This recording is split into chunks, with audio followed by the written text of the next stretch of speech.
Kung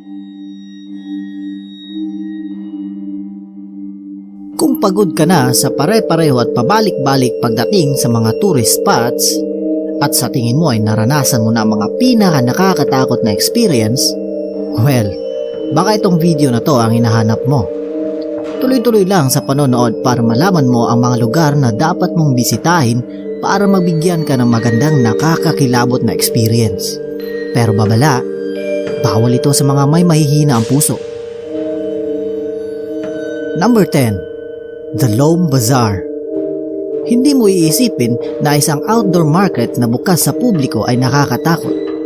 Pero nagdedepende ito sa kung anong uri ang mga paninda ang meron dito.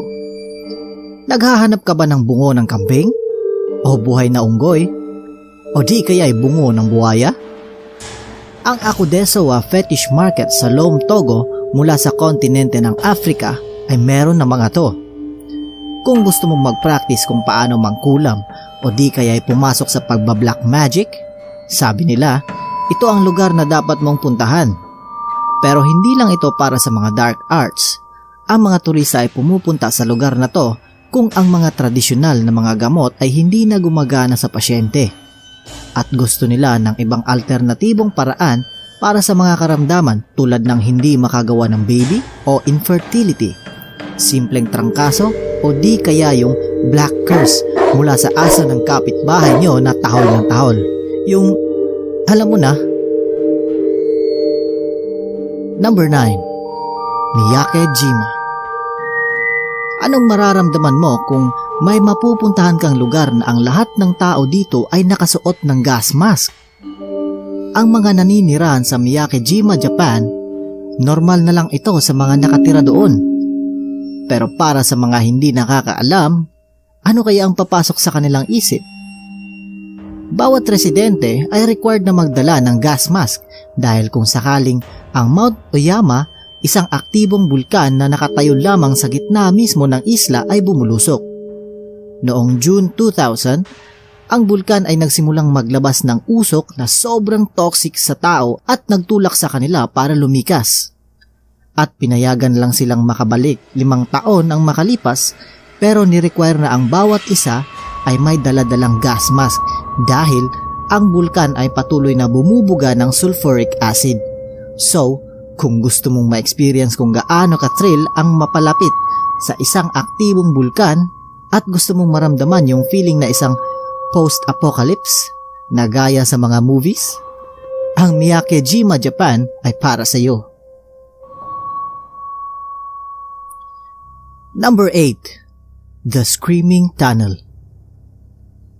Ang sobrang normal tingnan na tunnel na ito na makikita sa Niagara Falls, Canada ay sinasabing may nakakakilabot na trahedyang naganap dito. Ang usap-usapan ay kung ano nga ba talaga ang totoong nangyari. Pero magkakatugma lang ang mga ito. Ito ay tungkol daw sa isang babae na nabubulok na at sumisigaw sa tunnel. Sinasabing ang kaluluwa ng babae ay nakatira na dito at kapag daw ay dumaan ka sa tunnel sa kalagitnaan ng gabi, kapag magsisindi ka ng posporo, maririnig mo siyang sisigaw. So ano, kaya mo bang pumasok sa sumisigaw na tunnel? Number 7. The Island of the Dolls.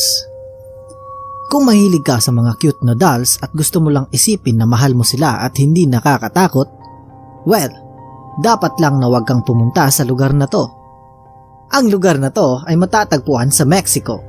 Sa gitna ng mga sapa ng Xochimilco, makikita mo ang isa na may pangalang La Isla de las Muñecas o ang tinatawag na Isla ng mga Manika, kung saan daan-daang mga manika ang nakabitin sa mga kahoy. Ayon sa kwento, ay may nakatirang lalaki sa isla ang nakakita ng isang bangkay ng bata na lumulutang sa sapa. At sunod niyang nakita ay isang manika na lumulutang. Inisip niya na pagmamay-ari ito ng batang bangkay. Kaya nilagay niya ito sa taas ng puno, simbolo ng pagrespeto sa bangkay. Pero pagkatapos noon, lumulto na siya ng bata. Kaya dinagdagan niya ng sobrang daming manika sa isla para magustuhan at tigilan na siyang multuhin ng bata. Ang isla ngayon ay napupuno ng mga nakakakilabot na lumang manika na bumabati sa mga turista taon-taon. Number 6. Krakow. Uy! Sobrang gandang tingnan sa malayo. Pero kung lalapitan mo at papasukin mo itong Italian village ng Krakow, mapapansin mo na kaagad na merong kakaiba sa lugar na to. Dahil ang bayang ito ay abandonado pala.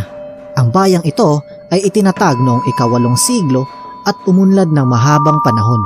Subalit, ang mga likas na sakuna tulad ng lindol at landslides ay ilan sa naging sanhi kung bakit ang bayan ay hindi na kayang tirhan ng mga tao.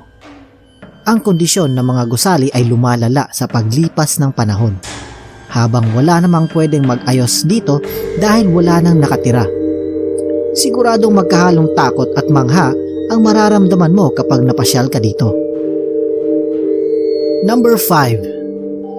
Snake Island. Narinig mo na ang movie na Snakes on the Plane, di ba?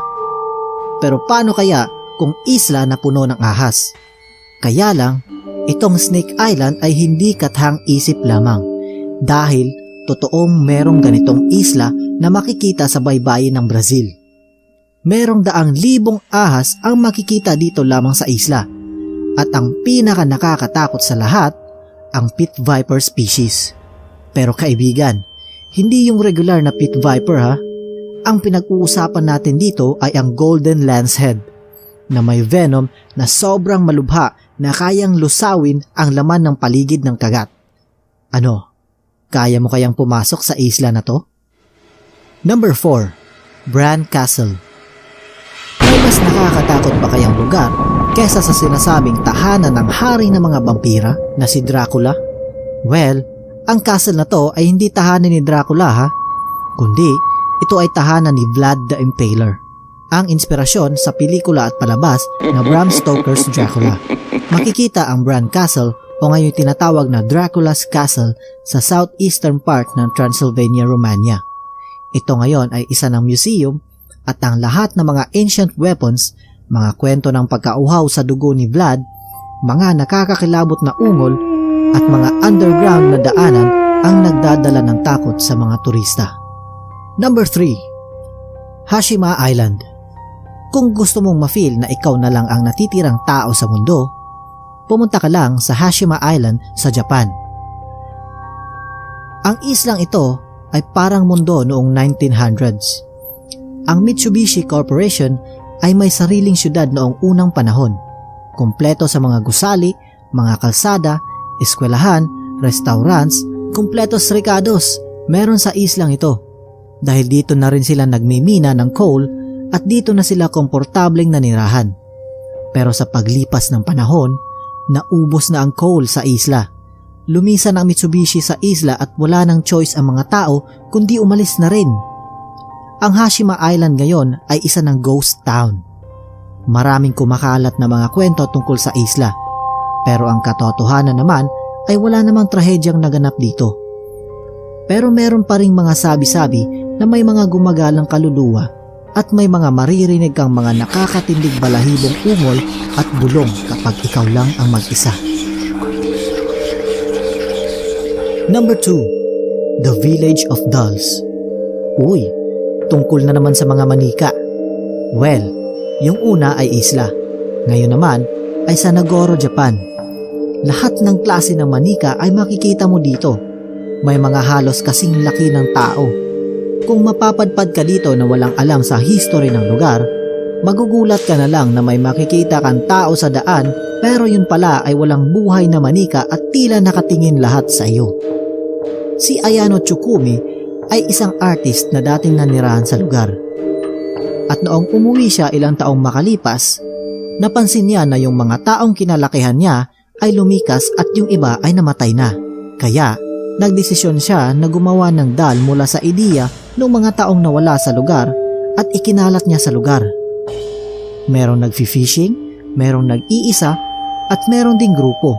Merong mga bata na nakaupo sa eskwelahan at mga matatanda na nagre-relax sa mga sulok. Sa ngayon, ang village ay may populasyon na 40 katao lamang at May mahigit na 350 manika at dumadagdag pa. Number 1. Parikala Sculpture Park. Makikita ito sa Finland. Ito ay tahanan ng mga nakakamanghang sculptures at syempre, meron ding mga nakakakilabot na sculptures. Try mo kayang bisitahin para masabi mong, teka lang. Tapos, sabay sigaw. Merong mahigit na 500 na concrete figurines dito at ito ay gawa ng isang artist na may pangalang Veho Ronkonen. Ano kayang sumagi sa isip niya at ginawa niya mga ito? Well, siya lang ang nakakaalam. Merong mga statwang gumagawa ng kanilang araw-araw na gawain, meron ding mga puting pusa at iba pang hayop tulad ng kwago. At yes, karamihan sa mga estatwa dito, ang kanilang mga ngipin ay mula sa totoong tao. Kung tititigan mo ang mga mukha nito, baka magtataka ka o di kaya ay titindig ang balahibo mo dahil may mga matang lumulubog, mga ngipin ng tao at mga ngiting nakakakilabot. So ano, may plano ka bang pumunta sa mga lugar na nasabi ko? Kaya, kaibigan, i-share nyo din dito ang tungkol sa mga nakakakilabot na lugar na napuntahan nyo na. Mag-comment lang sa baba at huwag kalimutang mag-like, subscribe, at syempre ang bell button para sa susunod nating mga videos.